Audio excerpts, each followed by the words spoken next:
Le saluda a su hermano en Cristo, Fray Valero, compartiendo la buena noticia de nuestro Señor Jesucristo para cada día. Compartimos hoy la biografía de Santa Clara de Asís. El 11 de agosto de cada año celebramos la fiesta de Santa Clara de Asís, la pobre plantita de San Francisco. Clara nació en Asís, pequeña ciudad italiana de la Umbría, en el año 1193 o 1194, en el seno de una de las familias de la nobleza ciudadana, del matrimonio Favarone de Ofreduccio y Ortolana. El domicilio familiar, el espacio propio de la vida de la mujer de la aristocracia, se encontraba en el corazón de la ciudad, la plaza de la Catedral de San Rufino. De su educación humana y religiosa se hizo cargo su madre, una mujer fuerte que lograba integrar la gestión de la casa con sus peregrinaciones. De su madre recibe Clara su espíritu emprendedor, su delicadeza y sensibilidad, su preocupación religiosa por los pobres y el gusto por la oración desde su juventud. Siendo todavía niña, la guerra en Asís entre pueblo y burguesía contra la vieja nobleza feudal obligó a la familia de Clara a exiliarse hacia el 1201 o 1202 en la vecina ciudad de Perusa, siendo ello ocasión para que el pueblo y la burguesía de Asís le declararan la guerra. El ejército asisiense fue derrotado en la batalla de Collestrada y Francisco de Bernardone, Francisco de Asís, fue hecho prisionero, siendo liberado un año más tarde, después del pago de su rescate. Firmada la paz entre Asís y Perusa, la familia de Clara regresa a Asís hacia el año 1205. A su vuelta, Clara hubo de hacerse poco a poco a su ciudad, que tanto había cambiado en los últimos años. Enseguida comenzó a oír hablar de algo que iba a influir de manera decisiva en su vida: la conversión del joven Francisco, el rey de la juventud de Asís, hijo del rico comerciante Pedro Bernardone, exponente significativo de la burguesía naciente, renunciando a su vida fácil, habiendo comenzado una vida de penitencia, retiro y oración, conviviendo con los pobres y leprosos, a los que ayudaba generosamente con los bienes de su familia. Poco después de su llegada, la propia Clara oyó y hasta tal vez fue testigo en la plaza donde se alzaba el domicilio familiar de la renuncia de Francisco ante el obispo a todos los bienes e incluso a sus vestidos en manos de su padre. Recluida en el hogar familiar, según era propio de las jóvenes de la aristocracia, Clara siguió siempre con un secreto interés los rumores populares sobre los pasos del joven Francisco. A sus oídos llegó la noticia que ella recuerda más tarde en su testamento de que, restaurando la ermita de San Damián, Francisco había dicho a los que por ahí pasaban: «Vengan y ayúdenme en la obra del monasterio de San Damián, porque en él vivirán unas señoras con cuya famosa y santa vida religiosa será glorificado nuestro Padre Celestial».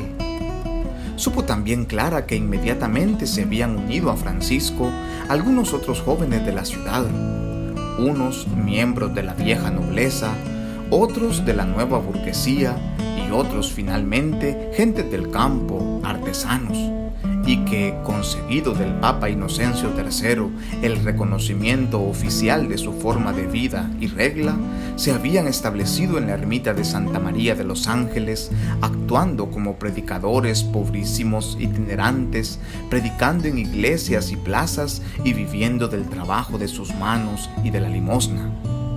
Entretanto, la familia de Clara pretende unirla en matrimonio, según su nobleza, con hombres grandes y poderosos.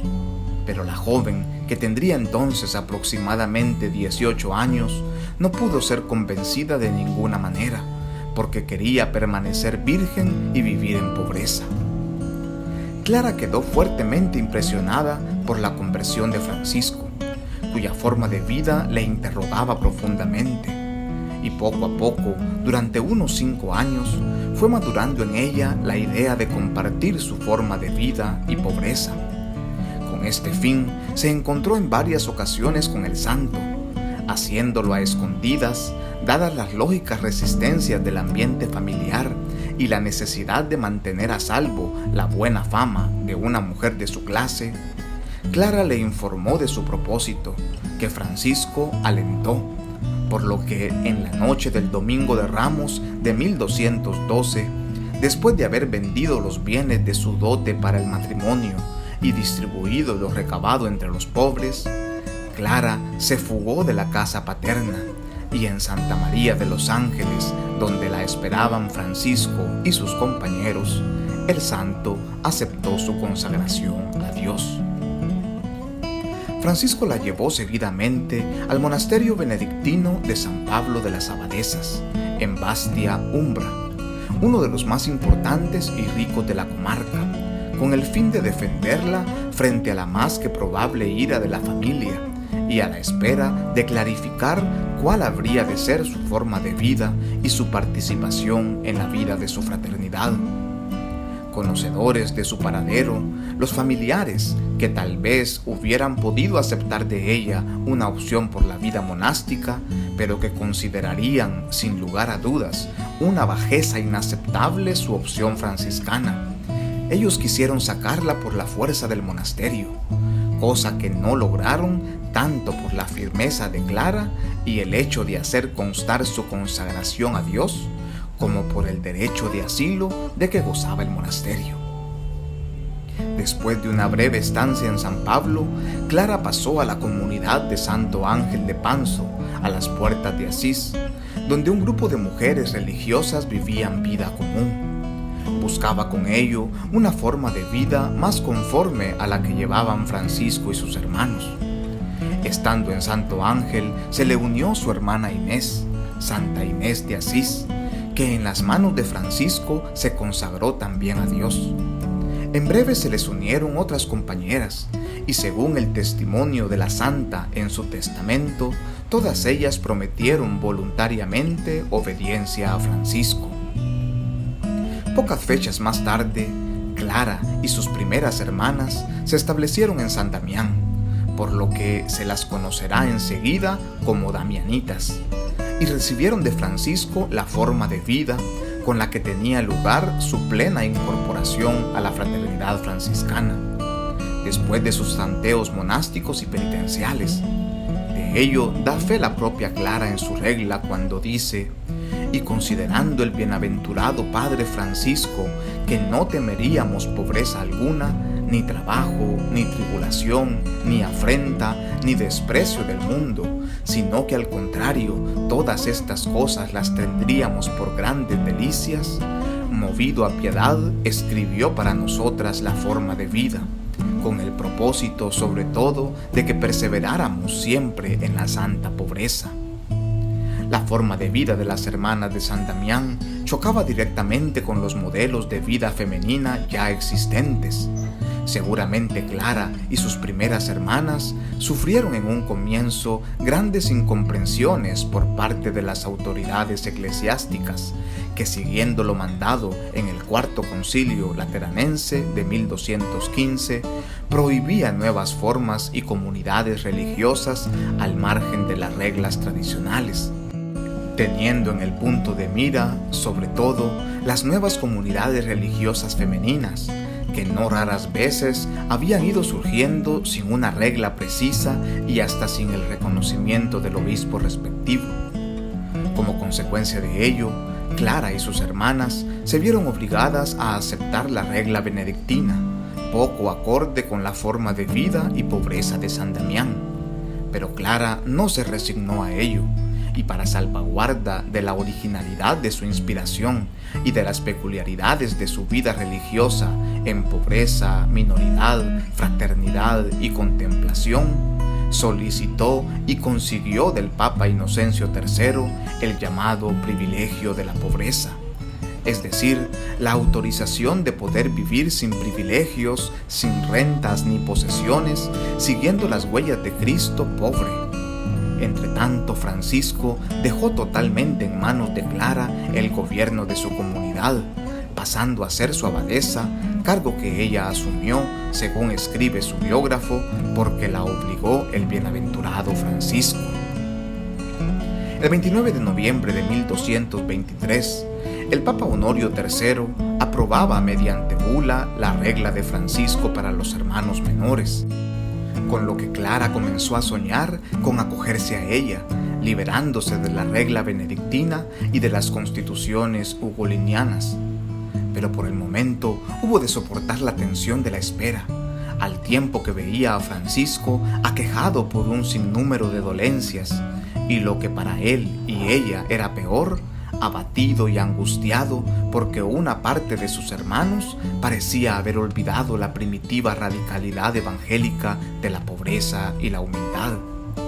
En los primeros meses de 1225, antes de emprender viaje a Rieti en busca de cuidados médicos, el santo quiso despedirse de las hermanas de San Damián. El agravarse de sus muchas dolencias le obligó a permanecer ahí algunas semanas, circunstancia que ofreció a Clara la oportunidad de ayudar a Francisco a liberarse de las garras de la noche de su espíritu.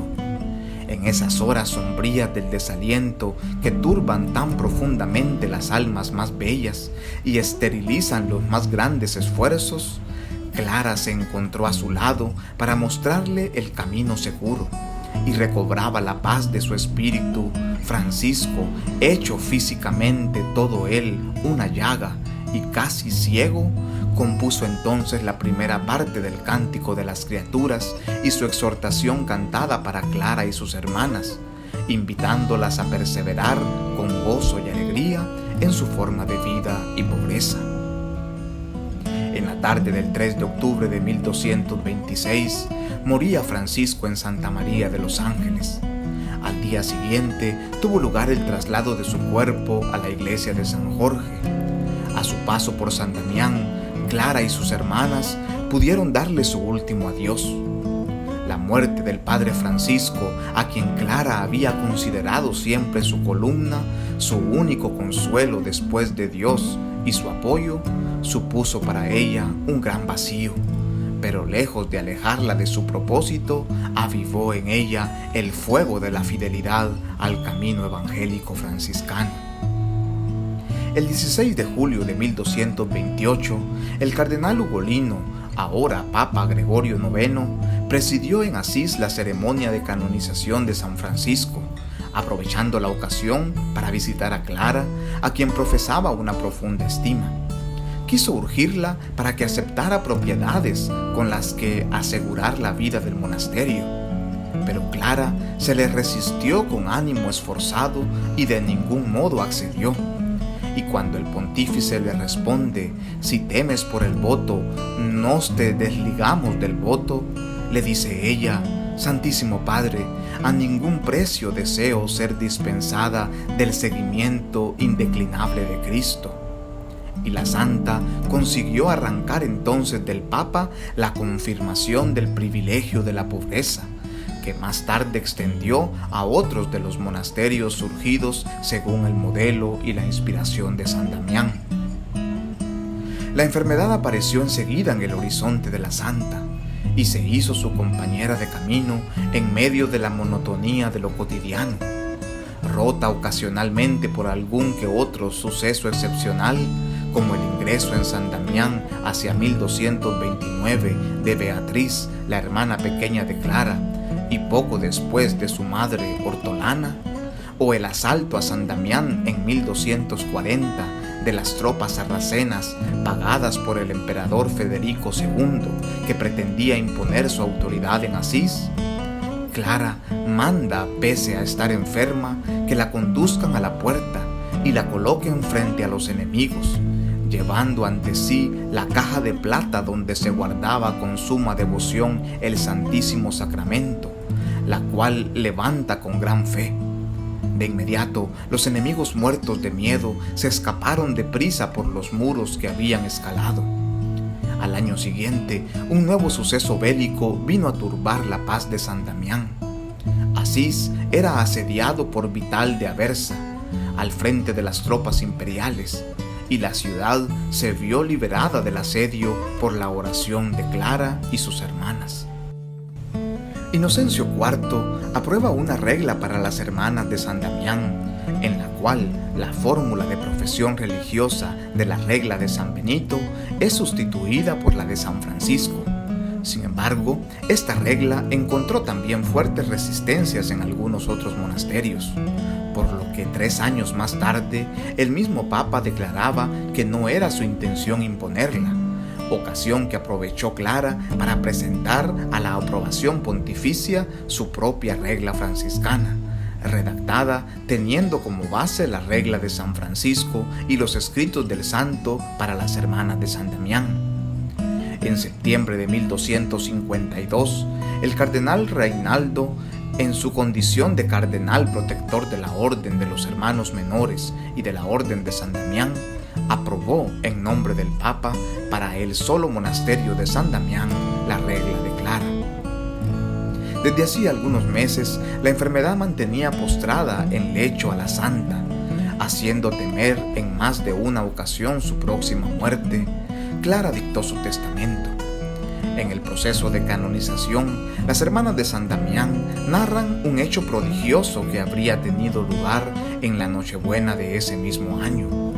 Forzada la santa a permanecer en cama, no pudo participar de la liturgia de la Nochebuena.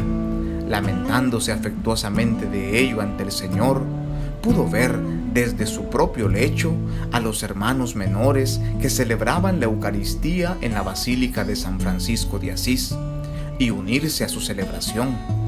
Es esta la razón por la que el Papa Pío XII la nombró en 1958 patrona de la televisión. En los primeros días de agosto de 1253, el Papa Inocencio IV visitó a la santa en su lecho de muerte, ocasión que aprovechó ella para pedir la aprobación pontificia de su regla para la Orden de las Hermanas Pobres, cosa que le fue concedida mediante bula el 9 de agosto. En el pergamino original, en la parte superior del mismo, se lee, escrito por el propio Papa, hágase según se pide, y al final del mismo, por las razones conocidas por mí y por el cardenal protector del monasterio, hágase según se pide. En el exterior del mismo pergamino puede leerse también, Clara la tocó y la besó muchas veces. Después de aprobada su regla, ahora sí podía descansar en paz. Paz para su débil y frágil cuerpo, y paz para su vigoroso espíritu, que buscó siempre, por encima de todo, seguir la pobreza y humildad de nuestro Señor Jesucristo. En su serena y confiada agonía, se le oyó decir, refiriéndose a sí misma, «Ve segura, porque llevas buena escolta para el viaje. Ve, porque aquel que te creó te santificó, y guardándote siempre como la madre al hijo, te ha amado con amor tierno. Bendito seas, Señor, porque me creaste». 2 días más tarde, el 11 de agosto de 1253, moría Clara en San Damián, y al día siguiente era enterrada en la iglesia de San Jorge en Asís. Presidió los funerales el Papa Inocencio, quien, en el momento en que iban a comenzar los oficios divinos y los hermanos iniciaban el oficio de difuntos, dice que debe rezarse el oficio de vírgenes y no el de difuntos, como si quisiera canonizarla aún antes de que su cuerpo fuera entregado a la sepultura. Intervino entonces el cardenal Reinaldo, invitando a la prudencia, y se dijo entonces la misa de difuntos. Pocas semanas después de su muerte, comenzó en Asís la recogida de testimonios para su canonización. Hasta nosotros han llegado las actas del proceso, que fueron la fuente principal para la redacción de la biografía oficial de la santa, atribuida al franciscano Tomás de Celano, primer biógrafo de San Francisco. En agosto de 1255 tuvo lugar la canonización de Clara de Asís en la Catedral de Añañi, a tan solo 2 años después de su muerte. Era la primera mujer que, sin ser de la estirpe regia, subía desde hacía siglos al honor de los altares. En 1260 se efectuó el traslado de sus restos a la basílica que lleva su nombre en Asís. Oremos. Oh Dios, que infundiste a Santa Clara un profundo amor a la pobreza evangélica. Concédenos por su intercesión que, siguiendo a Cristo pobre, merezcamos llegar a contemplarle en tu reino. Te lo pedimos por Jesucristo, tu Hijo, nuestro Señor. Amén. Que el Señor les bendiga y les guarde, les muestre su rostro y tenga misericordia de ustedes. Vuélvase a ustedes su mirada y les conceda la paz. Que la bendición de Dios todo amoroso, Padre, Hijo y Espíritu Santo, descienda sobre ustedes. Amén. Paz y bien.